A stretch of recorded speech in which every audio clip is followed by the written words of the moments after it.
శ్రీ అనంత పద్మనాభ స్వామి వారి ఆలయం కోసం మీకు తెలియని అద్భుతమైన రహస్యాలు. అసలు 2011లో సుప్రీంకోర్టు ఆదేశాల మేరకు వాల్ట్ బి గదిని తెరవటానికి అనుమతించారు. కానీ ఆ తలుపుని ఎందుకు ఎవరూ తెరవలేకపోయారు? ప్రపంచంలో చాలా బంధనాలు ఉండగా ఈ ఆలయానికి నాగబంధాన్ని మాత్రమే ఎందుకు వేశారు? అసలు నాగబంధం తెరవడం సాధ్యమేనా? టిపి సుందరరాజన్ అనే పూర్వ ఐఏఎస్ అధికారి ఎందుకు ఆలయంపై పిటిషన్ వేశారు? అయితే వాల్ట్ బి గదిలో దాగి ఉన్నది ఏమిటి? ఈ గదిలో కేవలం బంగారు నాణేలు, ఆభరణాలే ఉంటాయా? లేకపోతే ఈ గదిలో దైవశక్తి లేదా ప్రపంచాన్ని మార్చగలిగే ఏదైనా రహస్యాలు దాగి ఉన్నాయా? ఇలాంటి మరిన్ని సందేహాలకు సమాధానాలు ఈ వీడియోలో తెలుసుకుందాం. భారతదేశంలో ఉన్న అత్యంత రహస్యమైన మరియు అద్భుతమైన ఆలయం ఏదంటే అది శ్రీ అనంత పద్మనాభ స్వామి వారి దేవాలయం. ఎందుకంటే ఇది కేవలం భక్తులకు మాత్రమే కాదు, శాస్త్రవేత్తలు, చరిత్రకారులు మరియు ఆధ్యాత్మిక విశ్లేషకులకు ఒక రహస్యపూరిత చిహ్నంగా మారింది. శ్రీ అనంత పద్మనాభ స్వామి వారి ఆలయం కేరళ రాష్ట్రంలో తిరువనంతపురంలో ఉంది. తిరువనంత అనే మాటకు శ్రీ అనంత పద్మనాభ స్వామి వారి ప్రదేశం అని అర్థం. ఇది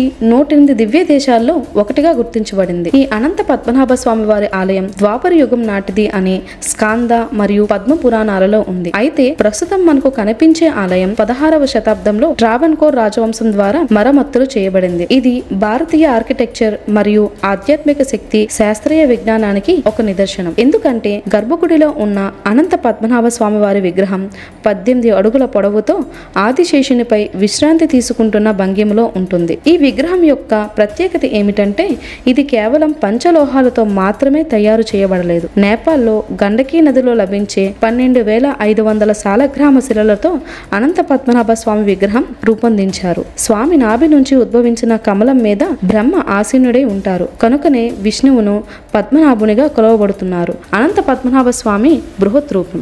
స్వామి విగ్రహం మొదట్లో దారువుతో ఉండేది, అంటే చెక్కతో చేయబడి ఉండేదని చెబుతారు. తరువాత కటుసర్కర యోగం అనే పద్ధతి ద్వారా స్వామివారి విగ్రహానికి మనిషి శరీరంతో పోలినట్లుగా కొబ్బరినాలతో నాడీ వ్యవస్థను చేకూర్చి వివిధ రకాల పవిత్ర ప్రాంతాల ఇసుకను తీసుకొచ్చి వాటిని త్రిఫల కషాయంతో కొన్ని రోజుల పాటు ఉంచి కొన్ని రకాల మిశ్రమాలను ఒకటిగా చేసి అపూర్వమైన 18 అడుగుల సుందరమైన అనంత పద్మనాభ స్వామి వారి విగ్రహాన్ని ఆలయంలో పునః ప్రతిష్ఠించారు. కానీ అసలైన ఆశ్చర్యం ఏమిటంటే ఈ విగ్రహం నుంచి వెలువడే శక్తి తరంగాలు ఇప్పటికీ శాస్త్రవేత్తల దృష్టిని ఆకర్షిస్తూనే ఉన్నాయి. ఎందుకంటే ఈ ఆలయంలో ఎలక్ట్రోమాగ్నెటిక్ తరంగాలు గుర్తించిన శాస్త్రవేత్తలు ఈ తరంగాలు గర్భగుడి నుండి ఉత్పత్తి అవుతున్నాయని తేల్చి చెప్పారు. అంతేకాక ఈ ఆలయం పూర్తిగా ద్రావిడియన్ శైలిలో నిర్మించబడింది. 2011 వరకు స్వామివారి ఆలయం నిశ్చలంగా ఉంది. తరువాత ప్రపంచమంతా చర్చలు మొదలయ్యాయి. దీనికోసం 2011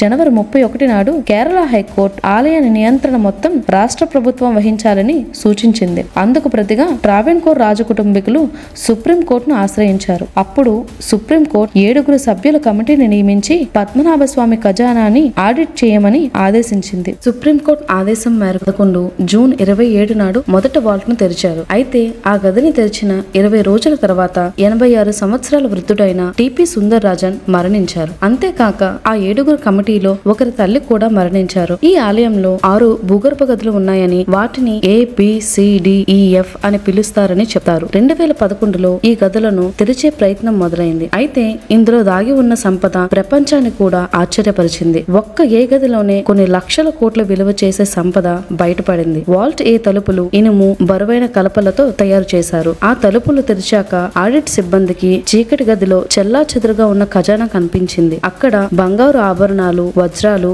రత్నాలు, అపారమైన సంపద, నెపోలియన్, రోమన్, బ్రిటిష్ కాలానికి చెందిన బంగారు నాణాలు బయటపడ్డాయి.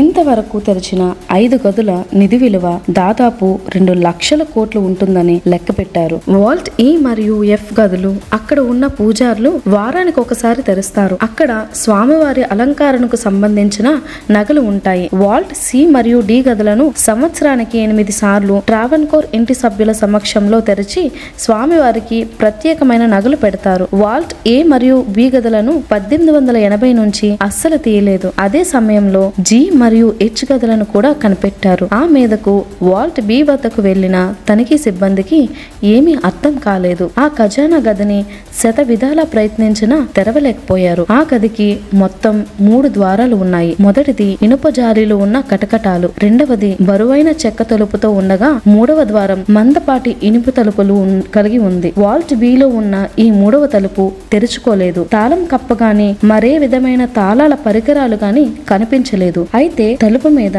2 పెద్ద సర్పాలు చెక్కి ఉన్నాయి. తనిఖీ బృందం విఫల ప్రయత్నం చేసి బయటకు వచ్చేసింది. అయితే బి వాల్ట్ గురించి పురాణాల ప్రకారం అది కేవలం నిధి గదిగా కాకుండా దైవశక్తి ఉన్న కేంద్రంగా భావిస్తారు. ఈ గదిని నాగబంధం అనే ఒక ప్రత్యేక పద్ధతితో మూసివేశారని, అత్యంత నిష్ట కలిగిన మహా మంత్రవేత్త మంత్రోచ్చారణ మాత్రమే తెరిచేలా చేస్తుందని, అలాంటి వారు ఈ కాలంలో దొరకడం చాలా కష్టమని భావిస్తున్నారు. ఇలాంటి నాగబంధం అనే విద్యను చివరిసారిగా 12వ శతాబ్దంలో నలందా యూనివర్సిటీలో నేర్పించారు. కానీ ఆ యూనివర్సిటీ వేరే దేశం వాళ్ళు తగలబెట్టడంతో నాగబంధం, జలబంధం, క్రిమిబంధం వంటి విద్యలు అంతటితో ఆగిపోయాయి. ఇలాంటి విద్యలు గురించి వివరంగా అథర్వణ వేదంలో ఉంది. ఈ బంధాలను పూర్వకాలంలో యుద్ధ సమయంలో మాత్రమే వాడేవారు. అసలు నాగబంధం ఈ గదికి మాత్రమే ఎందుకు వేశారు? మిగిలిన గదుల విషయంలో ఇదే చర్య ఎందుకు తీసుకోలేదు?